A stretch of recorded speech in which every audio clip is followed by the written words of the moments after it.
అంతేకాదు, నేను 5వ తారీఖునే మన దేశం వచ్చాను. దుబాయ్, అబుదాబి ఆ ప్రాంతాలలో వార్షికోత్సవాల్లో ప్రసంగించి ఈ నెల 5న మన దేశానికి రావటం జరిగింది. చాలాసార్లు వెళ్ళాను. అరబ్ కంట్రీస్, ఇతర దేశాలు వెళుతూ ఉంటాం. దేవుని పనివాడిని కదండి, వెళుతూ ఉంటాను. కొద్దిగా పెద్ద పాలేరుని కాబట్టి ఎక్కువ మంది పిలుస్తూ ఉంటారు నన్ను. మీరు గమనించాలి, అక్కడికి వెళ్ళినప్పుడు ఈసారి నేను తెలుసుకున్న విషయాల్ని బట్టి చాలా సంతోషించాను. ఒకటి, యేసు ప్రభువు వారి తల్లిగారైన మరియ గారి పేరుతో ఒక మసీదు ఉంది. అక్కడ ఫొటోస్ కూడా దిగాను నేను. ఎందుకది అని ఆరాధిస్తే, మేము మత సామరస్యం కలిగి ఉన్నాం, మేమెవరికి విరోధులము కాదు అన్న పాఠం ప్రపంచానికి నేర్పటానికి యేసు ప్రభువు వారి తల్లిగారైన మరియమ్మ గారి పేరుతో ఒక మసీదు కట్టించారు. చాలా ఆశ్చర్యం వేసింది బా అని.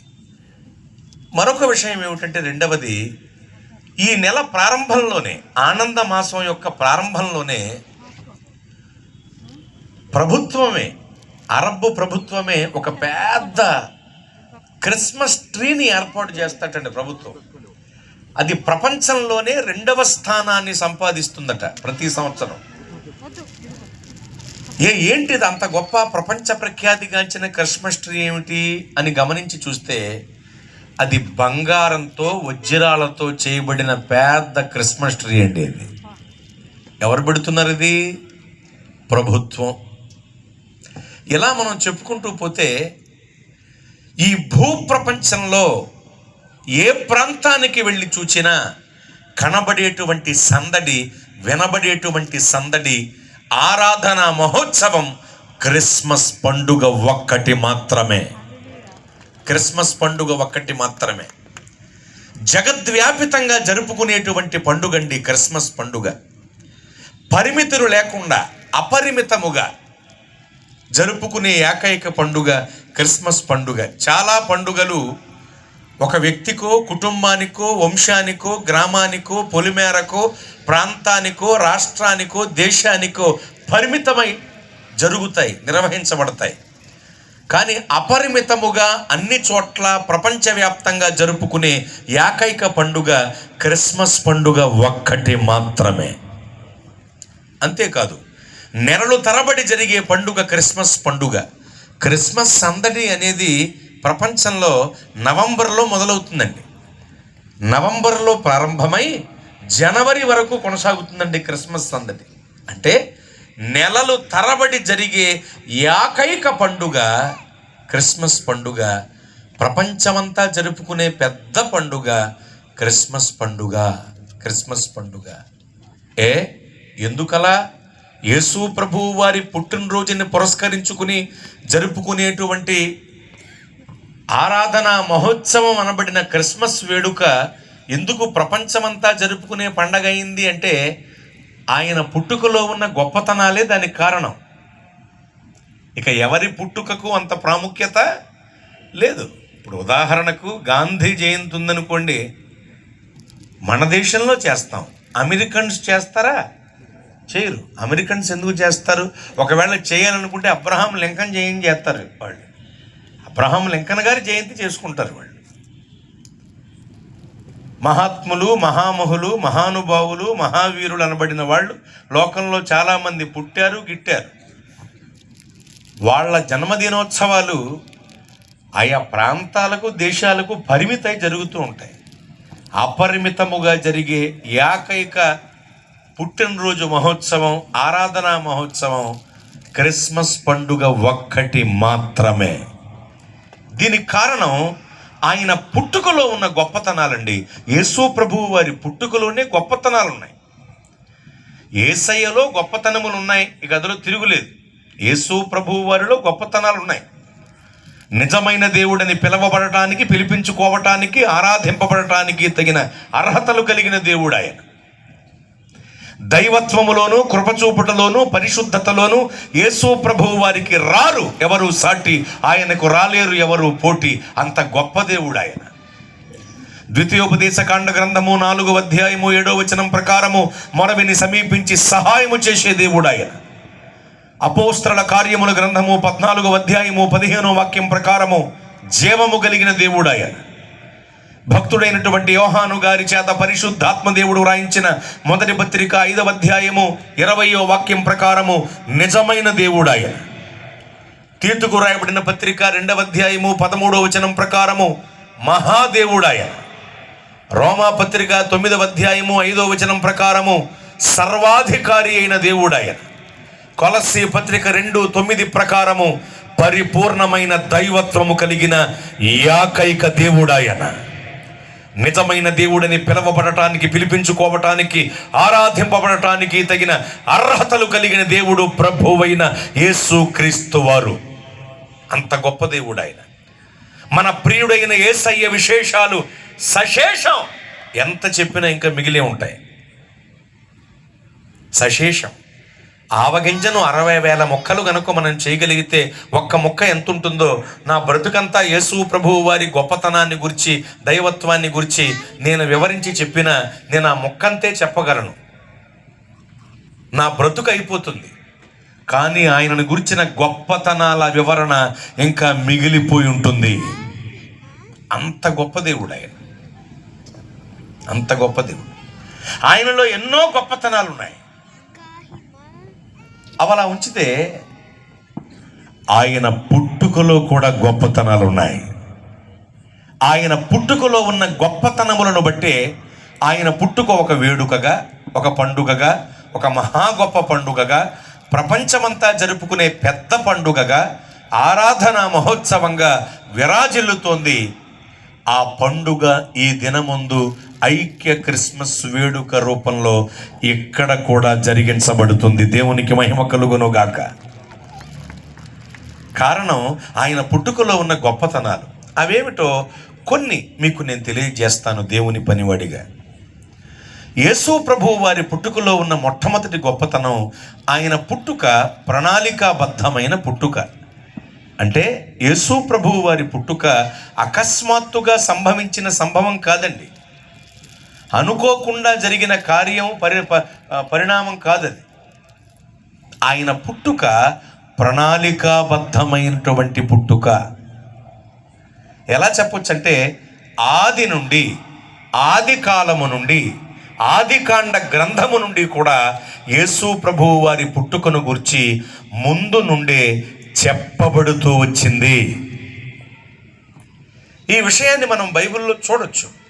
ఉదాహరణకు, మన ఆది తల్లిదండ్రులైన ఆదాం హవ్వగారులు ఆజ్ఞను అతిక్రమించి దేవుడు తినవద్దని ఆజ్ఞాపించిన వృక్ష ఫలములను భుజించి దేవునితో ఉన్న సత్సంబంధాన్ని తగ్గొట్టుకుని పాతాళంతో బంధాన్ని కలుపుకుని మహిమను కోల్పోయి పాపపు మాలిన్యాన్ని కొని తెచ్చుకుని ఏదేను తోట నుండి బయటికి తోలివేయబడ్డారు. దేవుడే ఆదాము హవ్వగారులను ఏదేను తోట నుండి బయటికి తోలివేశారు. అలా దేవుడు వాళ్ళను తోలివేయక మునుపు, వాళ్ళింకా ఏదేను తోటలోనే ఉన్నప్పుడు దేవుడు కొన్ని మాటలు మాట్లాడి ఆ తర్వాత వాళ్ళని బయటికి తోలేశారు. దేవుడు మాట్లాడిన మాటల్లో 4 విషయాలు మీకు నేను తెలియజేస్తాను. వాడుక భాషలో చెబుతాను, వాడుక క్రమంలో చెబుతాను. దయచేసి మీరు గుర్తుంచుకోండి. 1, ఆదాము గారితో దేవుడు మాట్లాడుతున్నారు. ఆదామా, తినవద్దని నేను నీకు ఆజ్ఞాపించిన వృక్ష ఫలమును నీవు భుజించావు, ఆజ్ఞను అతిక్రమించావు. కనుక నీ బ్రతుకు దినములను నీవు ప్రయాసతో బ్రతుకుతావు. చెమటోడ్చి ఎంత సేద్యం చేసినా భూమి నీకు ముళ్ళ తుప్పలను, గచ్చ పొదలను మొలిపిస్తుంది. పో అన్నారు దేవుడు. 2, హవ్వగారితో దేవుడు మాట్లాడుతున్నారు. హవ్వ, నీ ప్రసవ వేదన నేను మిక్కిలి రెట్టింపు చేస్తున్నాను. బిడ్డను కనటానికి చచ్చి బ్రతికినంత పనవుతుంది నీకు. ఎందుకంటే ఆజ్ఞాతిక్రమమునకు తొలి అడుగులు వేసినది నీవే. తినవద్దని నేను ఆజ్ఞాపించిన వృక్ష ఫలమును నీవు భుజించావు, భుజింప చేయించావు. కనుక నీ ప్రసవ వేదన నేను మిక్కిలి రెట్టింపు చేస్తున్నాను. బిడ్డను కనటానికి చచ్చి బ్రతికినంత పనవుద్ది నీకు. పో అన్నారు దేవుడు. సర్పంతో మాట్లాడుతున్నారు దేవుడు. సర్పమా, నేటి వరకు భూజంతువులలో ఒక జంతువుగా విరాజిల్లావు. మీకు తెలుసు కదండి, సర్పం జంతు జాతికి చెందింది ఆదిలో. నిజానికి మనం చైనా వాళ్ళ చరిత్రలు గమనిస్తే డ్రాగన్స్ అని సర్పాలు ఉంటాయి వాళ్ళ చరిత్రల్లో. వాటికి కాళ్ళు రెక్కలు ఉన్నట్లుగా కూడా వాళ్ళు చెబుతూ ఉంటారు.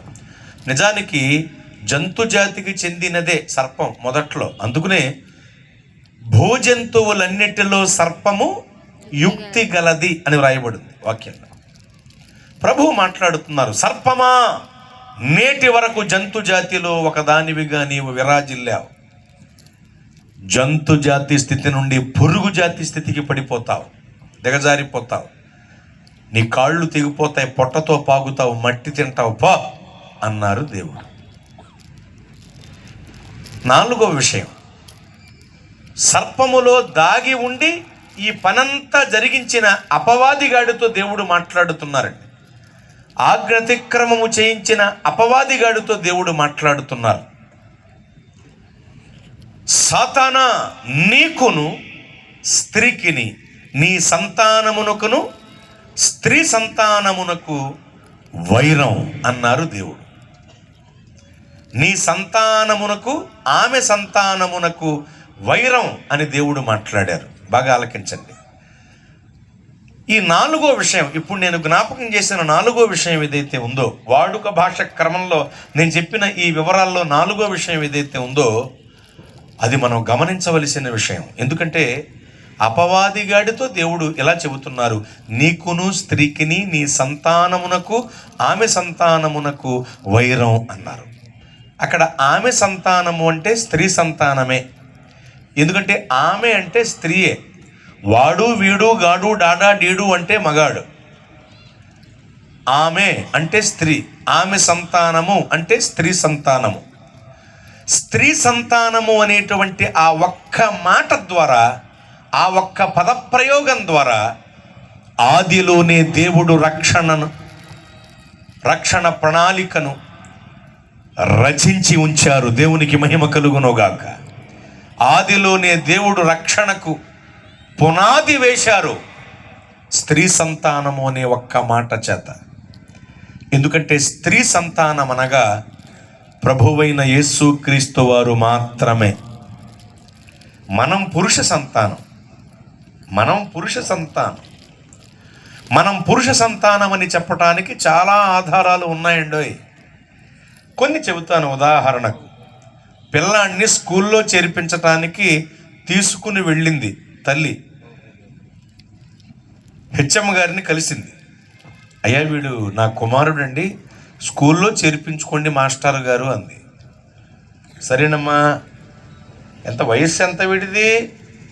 పలానా వయస్సు అండి చెప్పింది ఆవిడ. ఓకే, పేరు చెప్పమ్మా అన్నాడు. ఏ సుబ్బారావా అప్పారావా ఉంటుంది కదండి. చెప్పింది ఆ తల్లి, రాసుకున్నాడు. ఇంటి పేరేంటమ్మా అన్నాడు. ఏ నక్కో కుక్కో బొక్కో ఉంటుంది కదండి. నవ్వుతారేమిటండి, బొక్కవారు లేరా? ఉన్నారండి. బొక్క అనేది ఒక ఇంటి పేరమ్మా, దయచేసి నవ్వకూడదు, బాధపడతారు. ఏదో చెప్పింది, ఇంటి పేరు రాసుకున్నాడు. తండ్రి పేరు చెప్పమ్మా, పిల్లాడి తండ్రి పేరు అన్నాడు. వెంటనే ఆవిడ కోపం వచ్చింది. వాడి పేరు మాత్రం వద్దండి, వాడు గొరగేదుల్లో గూనిగేదిగాడండి, దూడల్లో దునపోతుగాడండి, కరెంట్ షాక్ కొట్టిన కాకిగాడండి, వడదెబ్బ దిగిన ఉడతగాడండి, త్రాగేసి రోడ్లమ్మట తిరుగుతూ ఉంటాడండి, ఒక్క పైసా కూడా ఇంటికి తేడండి, నా బిడ్డను పోషించుకోవటానికి నేను కష్టపడి తెచ్చుకున్న డబ్బులు కూడా ఎత్తుకుపోతాడండి, తాగేసి తిరుగుతాడండి, రోడ్లమ్మట పడిపోతాడు, పైగా ఇంటికి ఎలాగోలాగా వచ్చేసి మా మీద పడి మమ్మల్ని కొట్టేస్తూ ఉంటాడు. కాబట్టి ఇప్పుడు వాడితో మేము ఉండలేదండి, వాడికి మాకు సంబంధం లేదండి, వాడి పేరు మాత్రం వద్దండి అంది ఆ తల్లి. అవన్నీ విని ఈ హెచ్ఎం ఏమంటారో తెలుసా? వాడు కరెంట్ షాక్ కొట్టిన కాకిలా ఉన్నా, వడదెబ్బ తగిలిన ఉడతలా ఉన్నా, గొరగేదుల్లో గూనిగేదిలా ఉన్నా, దూడల్లో దునపోతులాగా ఉన్నా, 100 కుక్కలు దాడి చేసి మొక్కలెప్పికేసిన మొహం వేసుకుని తిరుగుతున్నా, టెప్పర్లారీ వెనకాల బేతాళ్ళు బొమ్మలాగా ఉన్నా, వాడి పేరు రాయాలి చెప్పంటాడు. మనం ఏ సంతానం అండి? పురుష సంతానం. అది గుర్తుంచుకోండి, మనం పురుష సంతానం. ఇంటి పేరు అనేది ఎవరిని బట్టి వర్తిస్తుంది పిల్లలకి? తండ్రిని బట్టే, తల్లిని బట్టే? ఇంటి పేర్లు ఉన్నాయిగా మనకి. తమిళులకు ఇంటి పేర్లు ఉండవు, కానీ అక్కడ కూడా మీరు గమనిస్తే తండ్రి పేరే ఇంటి పేరుగా మారుతుంది తమిళులకు. కాబట్టి ఇంటి పేరు అనేటువంటిది మన ప్రాంతంలో ఎవరి ద్వారా పిల్లలకు వర్తిస్తుంది, సంక్రమిస్తుంది అంటే ఖచ్చితంగా తండ్రిని బట్టి వాళ్ళకు వర్తిస్తుంది. కాబట్టి మనం పురుష సంతానమని మనం గుర్తు ఉంచుకుని తీరాలి. కులం అనేటువంటిది ఉందిగా మన దేశంలో, కుల వ్యవస్థ.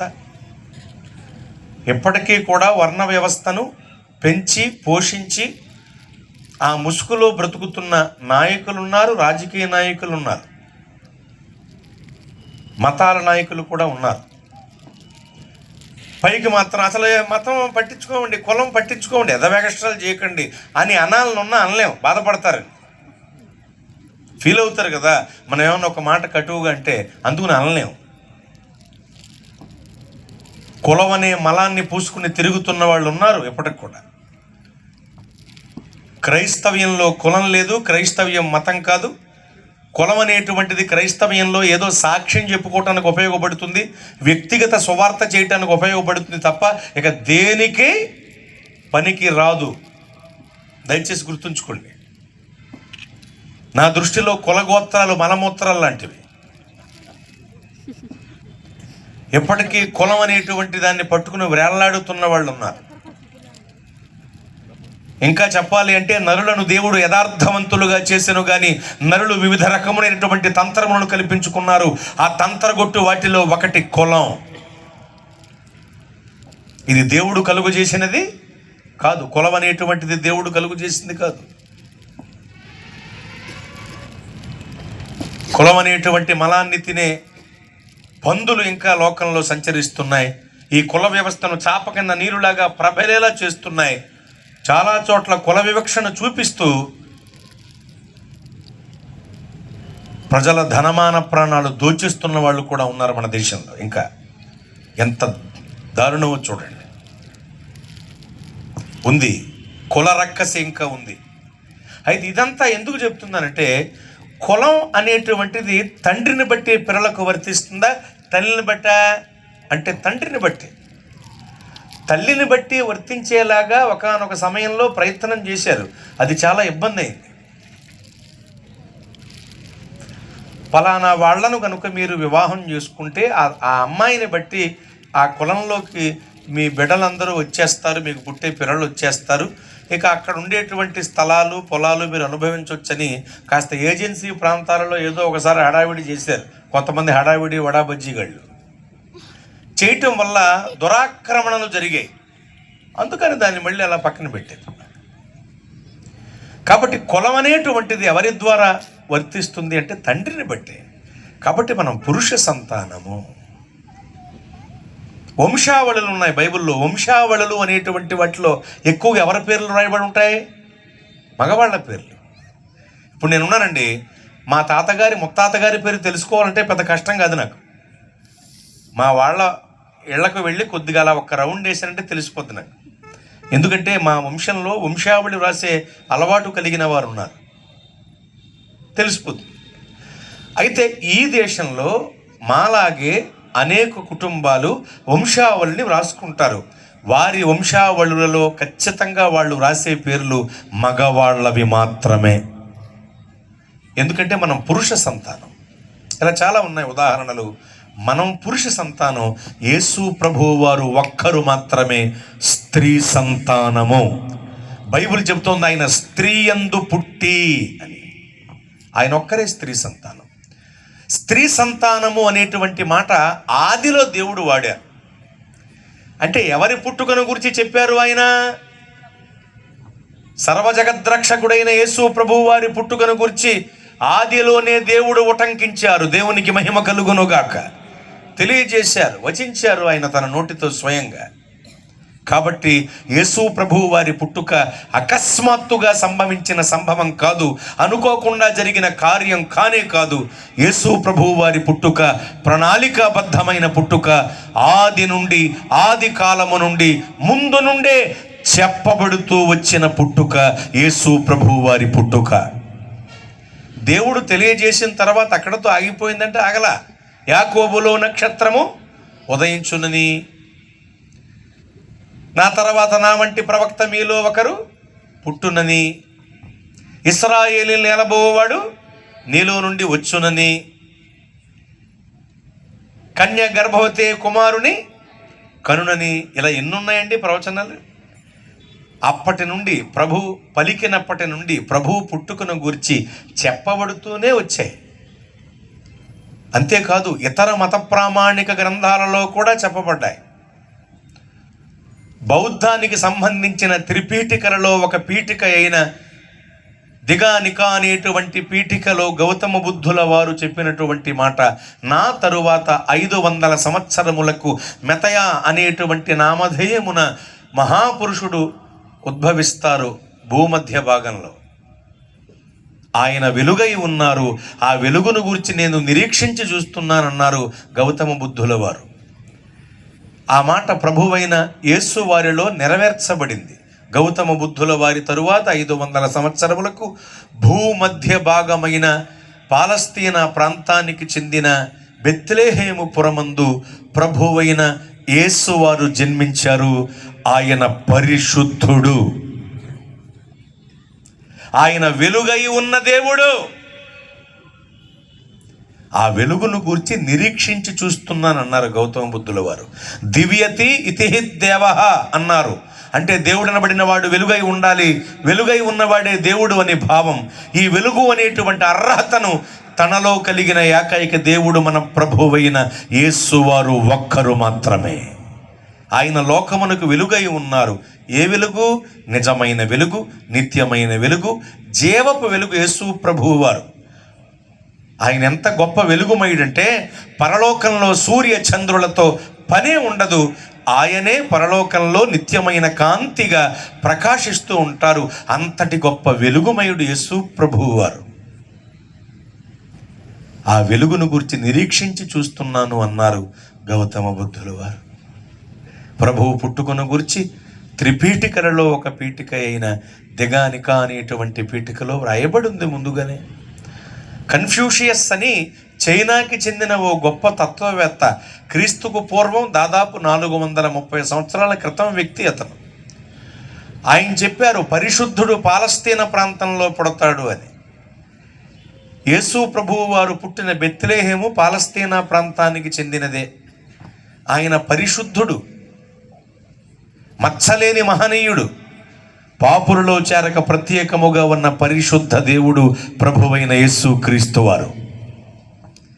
సంఘమును అడిగారు కొంతమంది వచ్చి, పరమగీతముల గ్రంథంలో ఉంటుంది వృత్తాంతం.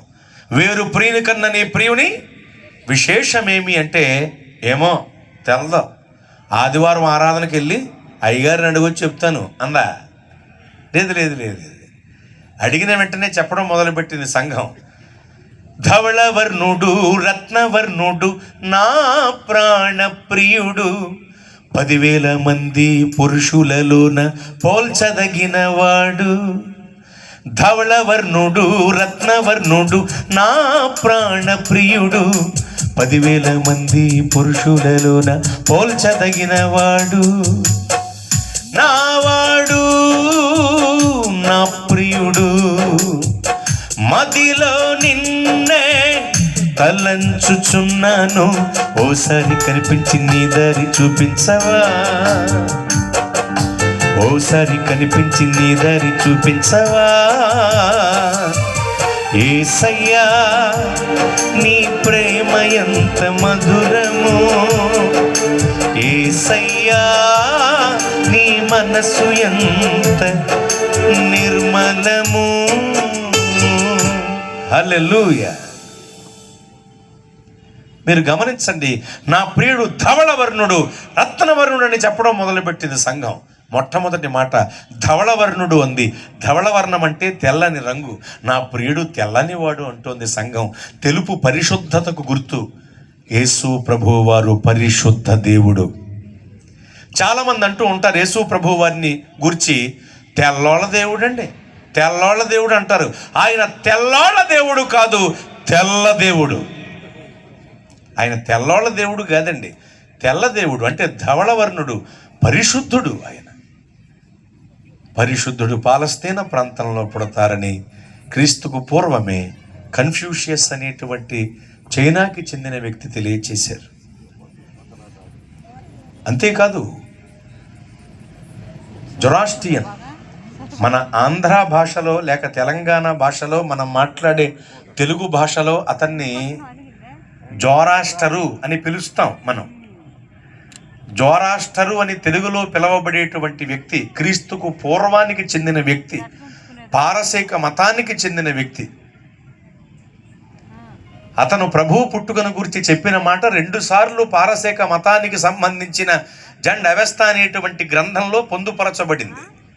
అతను అన్నారు, దేవుడే రక్షకుడిగా భూలోకంలో పుడతారు, దేవుడే రక్షకుడిగా భూలోకంలో పుట్టారని చెప్పటానికి సూచనగా ఆకాశములో ఒక వింతైనటువంటి నక్షత్రం వెలుస్తుంది. ఈ నక్షత్రం మీకు ఆనవాలు అన్న సంగతి జొరాస్ట్రియన్ తెలియజేశారు. ఆయన ఆ మాట ప్రభువు పుట్టుకలో నెరవేరింది. సర్వాధికారియు, సర్వశక్తిమంతుడును, సర్వజగద్రక్షకుడును, సర్వ శరీరులకు దేవుడును అయిన యేసు ప్రభువు వారు నరావతారిగా, శరీరధారిగా ఈ భూలోకంలో జన్మించినప్పుడు ఆకాశములో ఒక వింతైనటువంటి నక్షత్రం వెలసింది. పారసీకులు చెప్పిన వివరణ బట్టి అది త్రిగ్రహ కూటమి, 3 గ్రహాల కలయికతో ఏర్పడిన ఓ వింతైన నక్షత్రంగా వర్ణించారు వాళ్ళు. ఒక నక్షత్రం వెలసింది ఆకాశంలో. ప్రభువు పుట్టుకను గురించి ముందు నుండి చెప్పబడుతుంది. ఇలా ఐలియుడ్ అనేటువంటి గ్రీకు తత్వ గ్రంథంలో కూడా ఆయన పుట్టుకను గురించి, మరణం గురించి చెప్పబడింది. గ్రీకు జాతి వారు ఈ భూప్రపంచంలో గొప్ప సామ్రాజ్యం. వాళ్ళు బబులోను మహాసామ్రాజ్యం బంగారానికి పోల్చబడితే, మాదీయ పారసీకుల సామ్రాజ్యం వెండికి పోల్చబడితే, గ్రీకు మహాసామ్రాజ్యం ఎత్తడికి పోల్చబడింది. వాళ్ళు కూడా ఓ గొప్ప మహాసామ్రాజ్యం గ్రీకు జాతీయులు. గ్రీకు వారంటే మనం గుర్తొచ్చేది గ్రీకు వీరుడు ది గ్రేట్ అలెగ్జాండర్.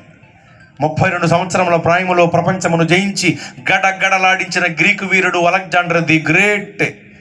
చిన్న దోమ కుట్టి విషజ్వరం వస్తే చచ్చిపోయాడు. ఎంతకని ది గ్రేట్ అలెగ్జాండర్ దోమ చంపేసింది వాడిని. దోమలు ఎప్పుడూ తక్కువ అంచనా వేయకండి.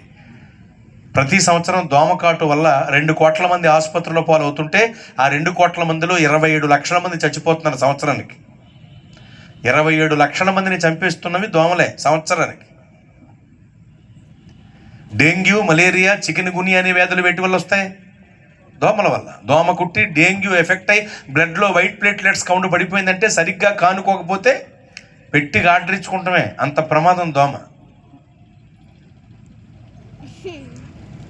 దోమ కుట్టి విషజ్వరం వచ్చి చచ్చిపోయాడు ది గ్రేట్ అలెగ్జాండర్.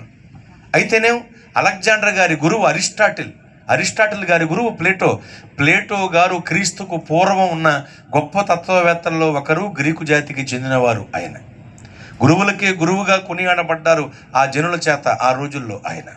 వారు పరమన్యాయాధిపతి అయిన దేవదేవుడు ప్రజలందరి రక్షణార్థమై భూలోకంలో పుడతారు, ఆయన ప్రజలందరి కొరకు బలైపోతారన్న సంగతి చెప్పారు.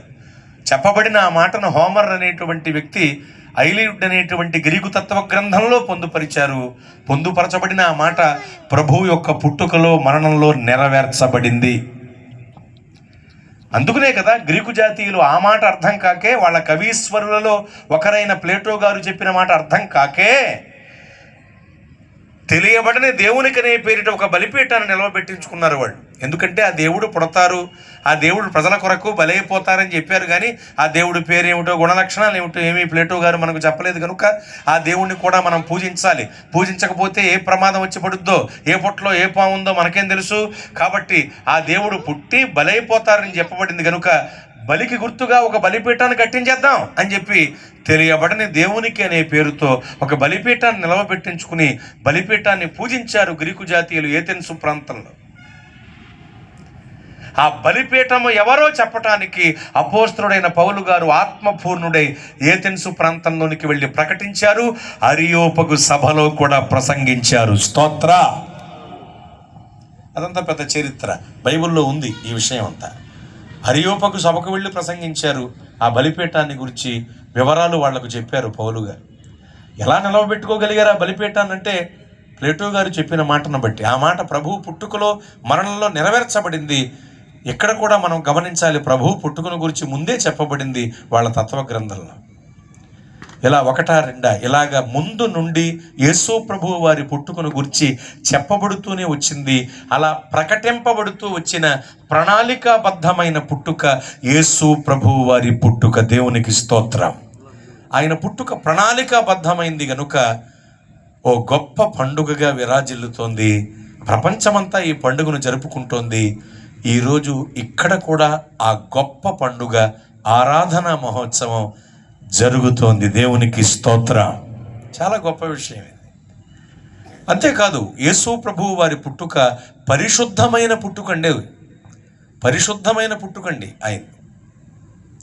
మన పుట్టుక వంటి పుట్టుక కాదు.